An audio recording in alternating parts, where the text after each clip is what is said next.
Sainsbury's is manipulating how you shop. From how long you stand in an aisle to the exact moment you feel you're done shopping, the store is influencing your decisions in ways most customers never notice. That's just fact number 1 of 30 weird things Sainsbury's never openly tells shoppers. And by the time you reach the end, you'll understand why walking into Sainsbury's almost never results in buying just what you planned. Number 30. The orange rebrand cost £30 million. Here's the thing about Sainsbury's orange branding. It wasn't always orange. The company spent 150 years using dark green and gold as its colours. Then, in 1999, they dropped £30 million on a complete rebrand to orange. Why orange? Because focus groups revealed that orange makes people feel hungry and energized. It's psychological manipulation wrapped in corporate identity. Every time you walk past those orange signs, your brain is being triggered to buy more food. And it worked. Sales jumped 23% in the first year after the rebrand. 23% from just changing colours. That's not a coincidence. That's neuroscience meeting capitalism. But the orange isn't even the sneakiest part. Number 29. The store layout is psychological warfare. Walk into any Sainsbury's right now. Notice how the entrance always funnels you past fresh flowers, the bakery and the produce. Never toilet paper, never cleaning supplies, always the pretty stuff. That's deliberate sensory priming. The smell of fresh bread baking triggers hunger hormones. Bright flowers create positive emotional associations. By the time you reach the actual groceries, your brain is already in spending mode. Sainsbury's perfected this layout in 2003 after spending millions on shopper behavior research. They tracked eye movements, measured walking speeds, and monitored purchase patterns. The current layout isn't random, it's engineered. Here's the wild part. Sainsbury's tests different store layouts in specific locations to see which generates the most revenue per square foot. They're running experiments on you without permission. Number 28. Nectar card data gets sold for £200 million annually. Here's the thing about Nectar cards. Sainsbury's launched the program in 2002, replacing their old reward card scheme. The pitch was simple. Shop with us, earn points, get rewards. Sounds great until you realize what you're actually trading. Every single purchase gets tracked, analyzed, and sold to data brokers. Sainsbury's knows if you're pregnant before your family does. They track alcohol purchases, medication, personal hygiene products, everything. The data generates over £200 million annually. You're not earning rewards, you're selling your privacy for pennies. Bought nappies 3 weeks ago? Here's a coupon for baby formula. The algorithm knows your kid's age and exactly when you'll need to size up. Bought wine last Friday. Here's a discount on cheese and crackers because data shows wine buyers purchase those together. Number 27. Taste. The difference is made in the same factory as basics. Here's the thing about Sainsbury's own brand products. That taste the difference range you pay extra for, made in the same factories as their basics range. I'm not speculating. Former employees have confirmed this in multiple interviews. The premium chicken tikka masala and the basic version come off the same production line, sometimes minutes apart. Different packaging, same food. The Taste the Difference products use slightly different recipes. Sure, maybe 5% more chicken, different seasoning blend, but the core ingredients, the manufacturing process, and the quality control all identical. You're paying double for marginally better seasoning and fancy packaging. Sainsbury's profit margin on Taste the Difference products is 40 to 50%. On the basics range, 10 to 15%. They're printing money from perceived quality differences. Number 26. Reduced price stickers. Follow a secret schedule.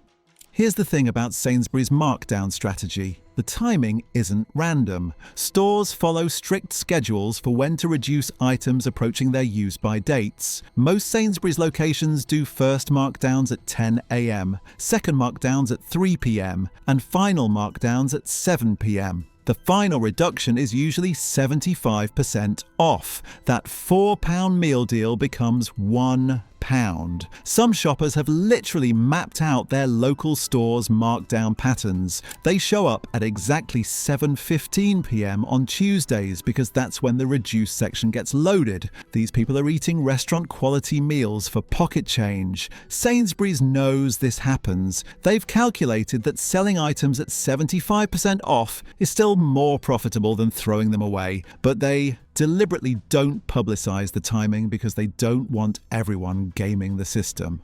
Number 25, the fresh bakery isn't actually fresh. Here's the thing about Sainsbury's in-store bakeries. Almost nothing is actually baked from scratch on site. Most items arrive frozen, pre-shaped and ready to heat. The bread you see being pulled from the ovens, frozen dough that was shipped from a central factory, thawed overnight and baked in-store. The staff aren't bakers, they're oven operators following heating instructions. One food scientist told me Sainsbury's has researched the optimal bread baking smell intensity to trigger hunger without becoming overwhelming. There's a specific concentration that makes people buy 30% more bakery items. You're not smelling authentic baking, you're smelling calculated sensory marketing. Number 24. Fresh meat has been aged for weeks before you buy it. Here's the thing about Sainsbury's fresh meat selection. Those premium steaks in the refrigerated display case, they've often been aged for weeks before reaching the store. Wet aging is the process where meat sits in vacuum-sealed packages, breaking down proteins to create tenderness. It's a legitimate technique, but Sainsbury's doesn't always disclose how long meat has been aging before you buy it. Real fresh meat is darker red, almost purplish. That bright cherry red colour shoppers expect is partly artificial, created by adjusting oxygen levels in the packaging. It's cosmetic manipulation. And those special offers on meat approaching its use-by date? Sainsbury's meat managers are trained to repackage and reduce items in ways that maximize sales while minimizing waste. Nothing illegal, just a strategic presentation. Number 23, Tew Clothing operates as a loss leader. Here's the thing about Tew Clothing at Sainsbury's. It's one of the UK's largest clothing brands by volume, selling over £700 million worth annually. Most shoppers don't realise that Tew competes directly with Primark and Asda George for budget clothing dominance. The quality is comparable, sometimes better, and the prices are deliberately undercut to drive foot traffic. Sainsbury's actually loses money on some Tew clothing lines. Not significantly, but enough that the accounting shows negative margins on specific items. They're using clothing as a loss leader to get you into stores. And those limited edition designer collaborations Tew does, the designers get paid flat fees, not royalties. Sainsbury's owns the designs outright and can reproduce them indefinitely. Limited edition doesn't mean limited production. Number 22, Sainsbury's local charges. 20% more. Here's the thing about Sainsbury's local stores versus full-size supermarkets. The prices are different. Same products, higher prices.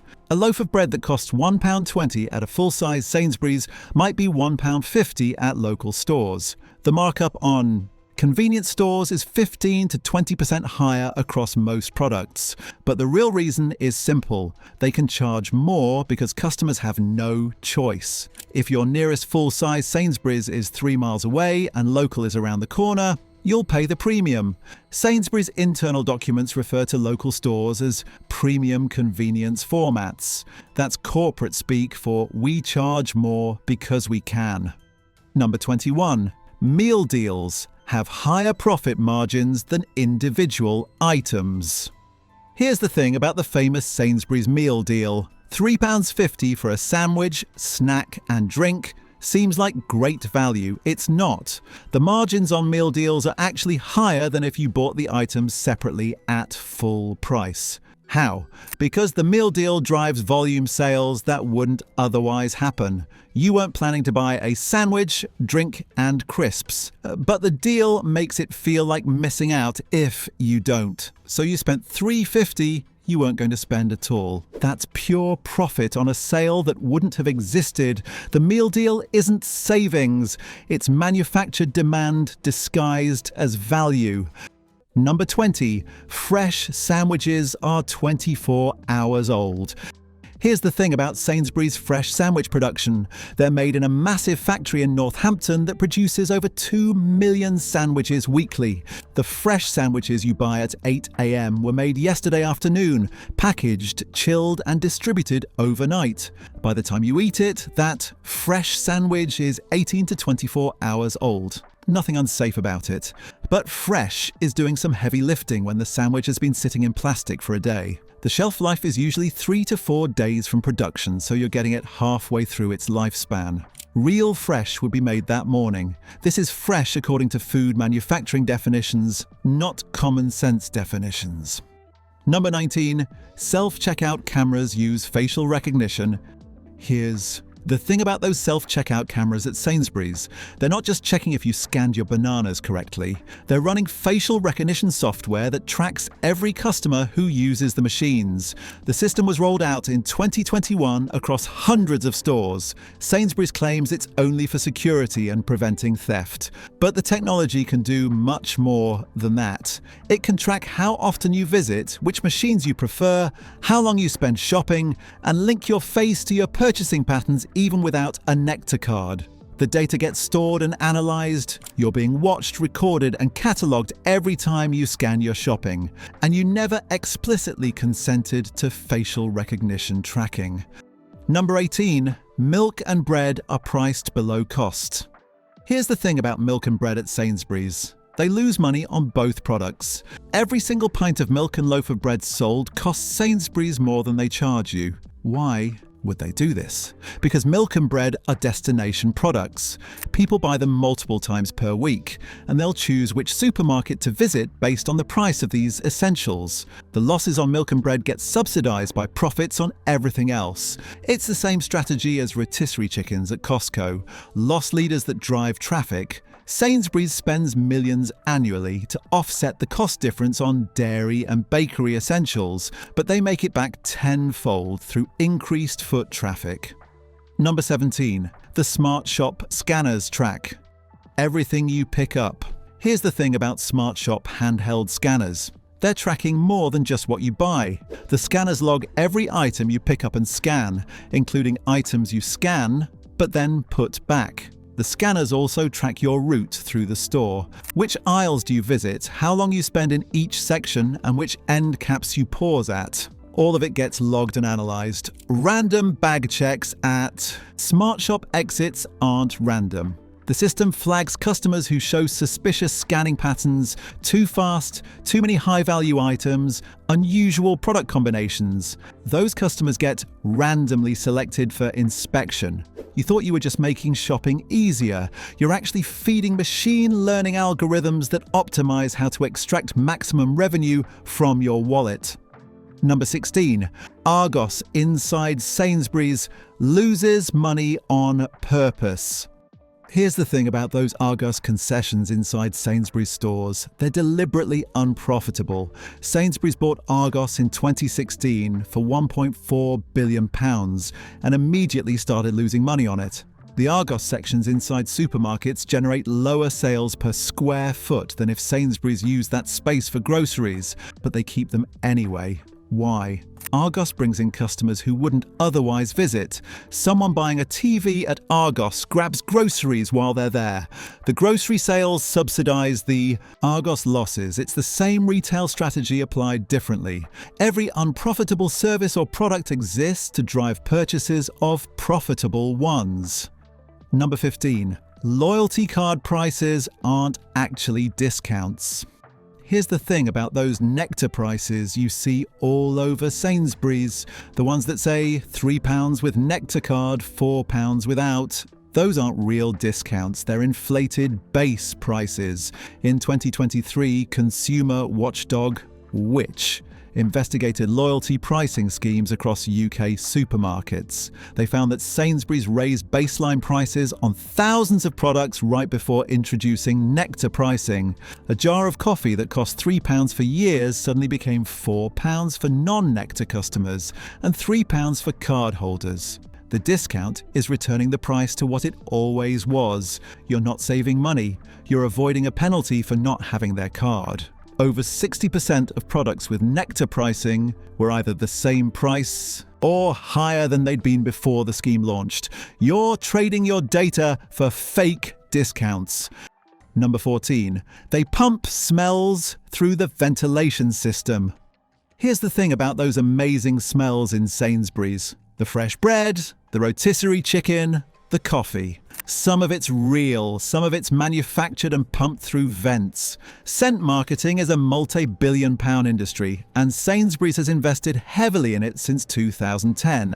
Specific stores have scent diffusion systems that release artificial aromas during peak shopping hours. One former store manager told me they tested different scent intensities and found the optimal level that triggered hunger without customers consciously noticing the smell was artificial. That's the level they use now. You think you're smelling fresh baking. You're smelling a calculated neuroscience experiment designed to empty your wallet.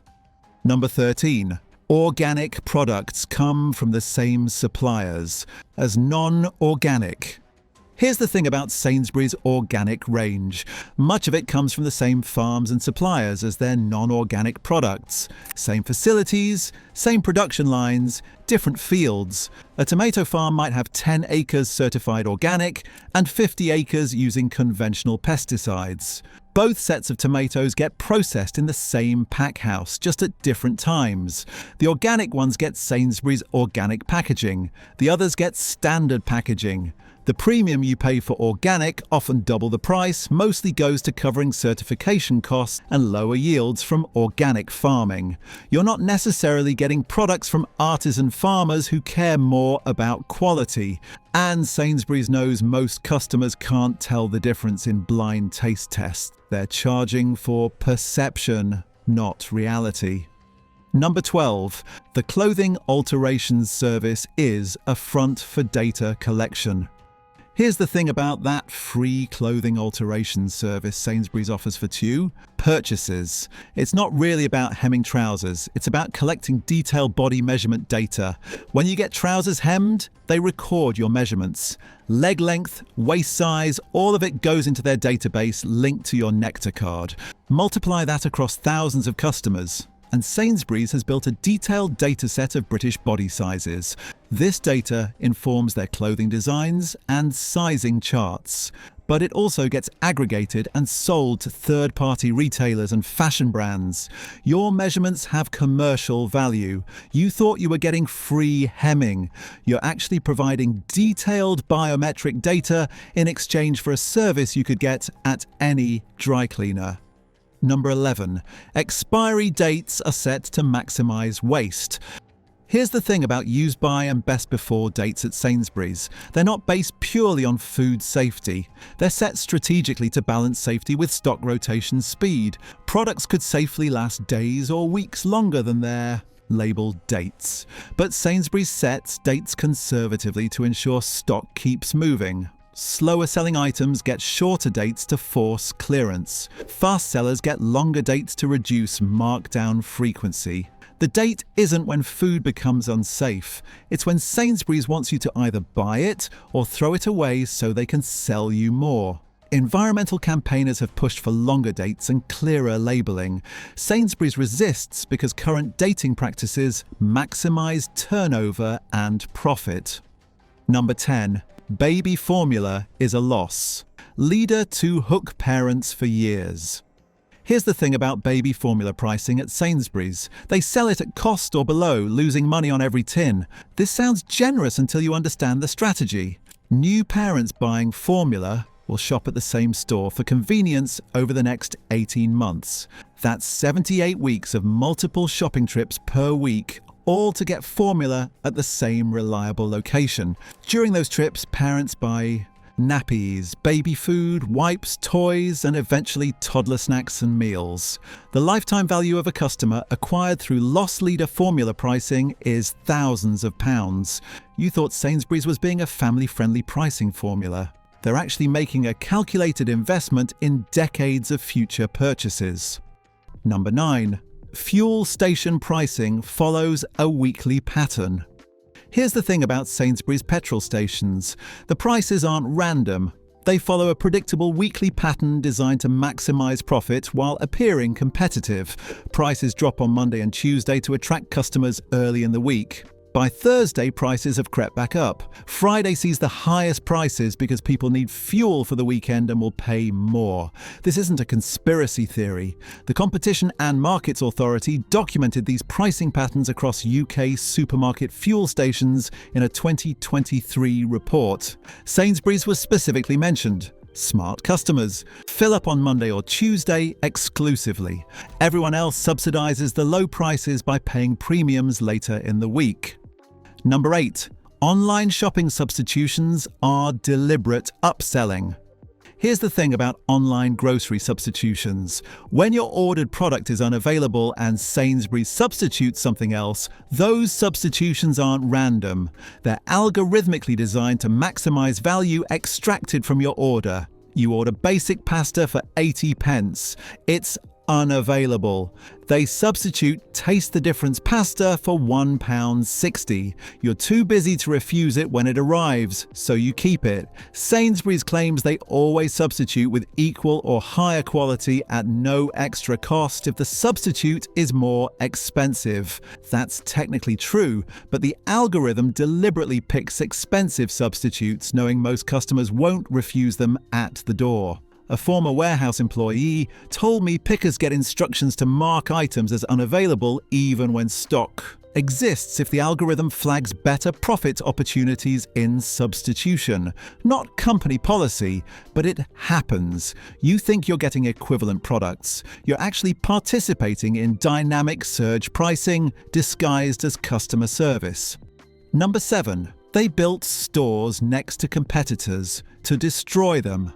Here's the thing about Sainsbury's expansion strategy in the 90s and 2000s. They deliberately built stores within sight of struggling competitors to finish them off. When a local co-op or Morrison's showed declining sales, Sainsbury's would open a local or supermarket nearby. The new Sainsbury's would run aggressive promotional pricing, often selling below cost temporarily to steal customers. Once the competitor closed, Sainsbury's would raise prices back to normal or higher. The neighbourhood now had one less option, and Sainsbury's controlled local grocery access. Some neighbourhoods in the UK now have food deserts specifically because Sainsbury's eliminated competition, then closed their own unprofitable stores years later. Residents are left with nothing. The company frames expansion as meeting customer demand. The reality is strategic competitor elimination that reduces choice and increases prices long term. Number 6. Pharmacy profits come from upselling unnecessary items. Here's the thing about Sainsbury's pharmacy sections. The prescription medications are price controlled by the NHS, so there's minimal profit. The real money comes from upselling non-prescription items you don't need. Pharmacy staff are trained and incentivized to suggest additional purchases with every prescription. Picking up blood pressure medication. Have you considered vitamin D supplements? Getting antibiotics? You'll need probiotics. These suggestions sound medical, but they're sales tactics. The vitamins and supplements have massive profit margins, often with 300 to 500% markup. Pharmacy staff get performance reviews partly based on additional sales per customer. You trust pharmacists because they're medical professionals. That trust is being exploited to drive non-prescription sales that pad Sainsbury's bottom line. Number 5. Alcohol placement is designed around addiction psychology. Here's the thing about where Sainsbury's places alcohol in stores. It's not random, and it's not just about convenience. It's designed around addiction psychology to maximize sales to problem drinkers. Multiple aisles of alcohol are spread throughout the store. You pass wine on the way to frozen food, beer near the meal deals, spirits by the checkout. This isn't helping customers shop efficiently. It's repeatedly exposing people to alcohol purchase opportunities. The strategy is deliberate. Maximize sales to the customers who spend the most, even though those customers are often the ones who should be drinking less.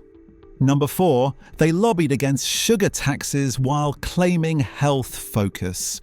Here's the thing about Sainsbury's public health messaging. They run campaigns about supporting healthy eating and fighting obesity. Then they spend millions lobbying against policies that would actually reduce sugar consumption. When the UK government proposed the sugar tax on soft drinks in 2016, Sainsbury's joined industry lobbying efforts to weaken the policy. They publicly supported tackling obesity while privately fighting measures that worked. And those healthy eating campaigns Sainsbury's runs? They're marketing. The company makes far more profit from processed foods high in sugar, salt, and fat than from fresh produce. Their incentive is to sell more junk food while appearing concerned about health. The hypocrisy is staggering. Say you care about public health in press releases, lobby against public health policies behind closed doors, profit from selling the products causing the health crisis you claim to oppose.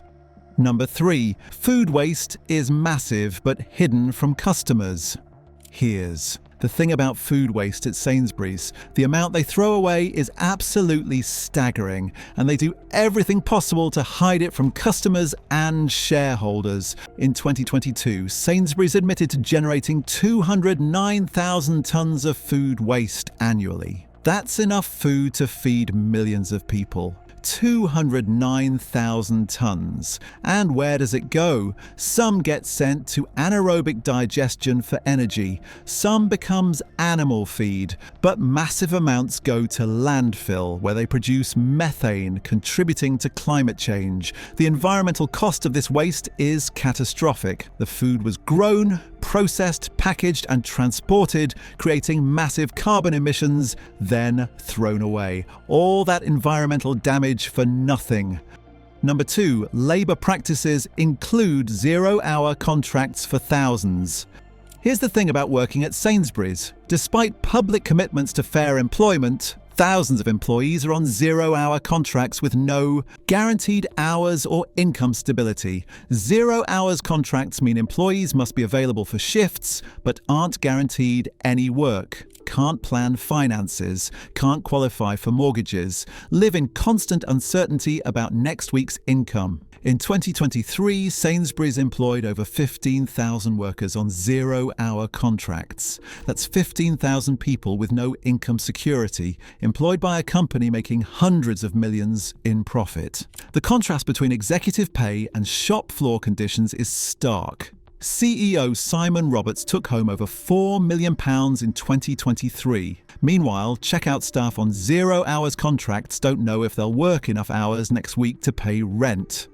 Number 1, they knew about horse meat and sold it anyway.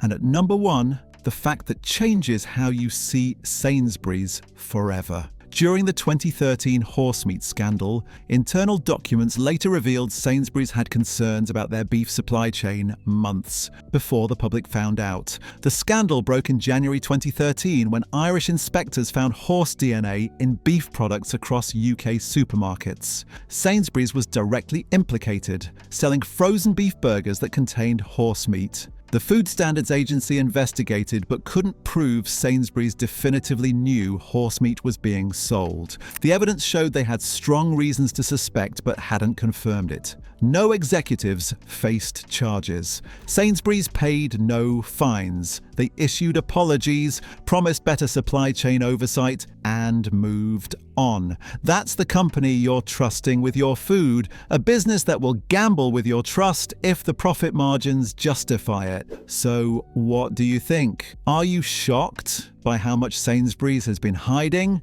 Are you going to shop differently knowing what's really happening behind those orange signs? Drop a comment below and let me know which fact surprised you most. And if this opened your eyes to what's really going on. At Britain's second largest supermarket, share it. Your friends and family deserve to know what they're actually buying when they shop at Sainsbury's. The company is counting on customers not knowing these facts. Don't let them keep getting away with it.